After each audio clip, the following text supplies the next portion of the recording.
அஸ்ஸலாமு அலைக்கும் friends, welcome to just for you JFU. இன்றைக்கி நம்ம சேனலில் சூப்பர் டேஸ்டியான போன் வச்சு கிளியர் சூப் எப்படி பண்ணலாம் அப்படிங்கிறத பார்க்க போகிறோம். இது வந்து ஒரு சூப்பர் ஸ்டார்டர் ரெசிபி. ஸோ சளி இரும்பல் இருந்துச்சுன்னா இந்த மாதிரி செஞ்சு சாப்பிடுங்க. நம்ம வந்துட்டு இந்த மாதிரி போன்ஸ் வித் ஃப்ளெஷ்ஷோடு தான் இருக்குது. அதை வந்து கொஞ்சமாக உப்பு மஞ்சத்தூள் போட்டு நல்லா இது பண்ணி கழுவி வச்சுருக்கோம். இப்போது வெங்காயம், பச்சை மிளகா, தனியா, ஏலக்காய், கிராம்பு, பட்டை இதெல்லாம் நம்ம வந்துட்டு ரெடி பண்ணி வச்சுருக்கோம். ஸோ இதுக்கு வந்துட்டு ரொம்ப அதிகமான மசாலாலாம் தேவைப்படாது. கூடவே புதினா, மல்லியும் எடுத்து வச்சுருக்கோம். கொஞ்சம் கொஞ்சமாக தான் எடுத்துருக்கோம். இப்போது இந்த எலும்பெல்லாம் வந்து நம்ம குக்கரில் ஆட் பண்ணி தான் நம்ம வந்துட்டு சமைக்க போகிறோம். ஸோ இந்த எலும்பு எல்லாத்தையும் நம்ம அப்படியே ஆட் பண்ணியாச்சு. கூடவே கொஞ்சம் அதில் ஃப்ளெஷ்ஷும் ஒட்டிக்கிட்டு இருக்குது. ஸோ அதை அப்படியே போட்டுக்கோங்க. இப்போது நம்ம அறுத்து வச்சுருக்க வெங்காயம், பச்சை மிளகா, வெங்காயம் பார்த்திங்கன்னா வந்துட்டு ஒரு 1.5 வெங்காயம் அளவுக்கு தான் இருக்கும். ஒரு 3 பச்சை மிளகா, சும்மா ஒரு டீஸ்பூன் அளவுக்கு தனியா, 2 கிராம்பு, 3-4 பட்டை, ஏலக்காய் 2 அந்த மாதிரி எடுத்துக்கோங்க. நான் கருப்பு ஏலக்காய் இருக்கனால ஒரு முழு ஏலக்காவாக நான் எடுத்துக்கிட்டேன்.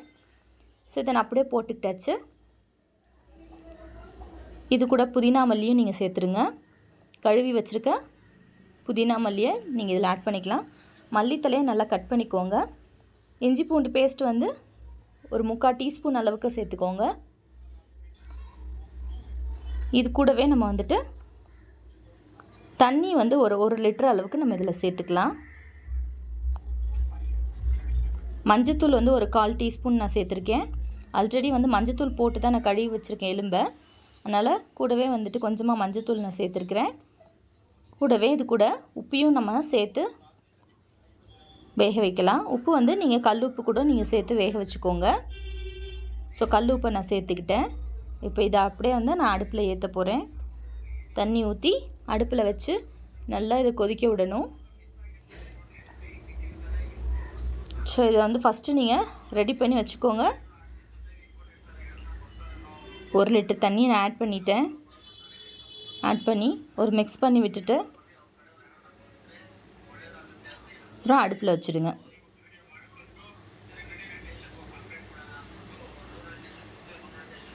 இப்போ இதில் நம்ம வந்துட்டு எதுவுமே பெருசாக அரைச்ச மசாலாஸ் எதுவும் அதிகமாக ஆட் பண்ணாதனால உங்களுக்கு ஒரு மாதிரி எல்லோ கலராகவே தான் இந்த சூப்பு கிடைக்கும். கிளியராகவே இருக்கும்.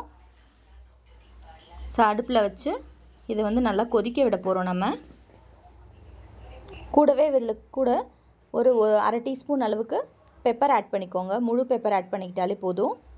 இதை சிம்மில் வச்சு ஒரு 2 ஹவர்ஸாக நீங்கள் குக் பண்ணி எடுத்திங்கன்னா இந்த மாதிரி கிளியர் சூப் கிடச்சிரும். கண்டிப்பாக இதை ட்ரை பண்ணி பார்த்துட்டு எப்படி வந்துச்சுன்னு சொல்லுங்கள். இந்த வீடியோ பிடிச்சிருந்தா லைக் பண்ணுங்கள், ஷேர் பண்ணுங்கள், மறக்காமல் நம்ம சேனலை சப்ஸ்கிரைப் பண்ணிவிடுங்க. கூடவே பக்கத்தில் இருக்கிற பெல் ஐக்கானையும் கிளிக் பண்ணிக்கோங்க. அப்போ தான் நம்ம போடுற வீடியோஸோட நோட்டிஃபிகேஷன் உங்களுக்கு உடனே வரும். தேங்க்யூ, பாய்.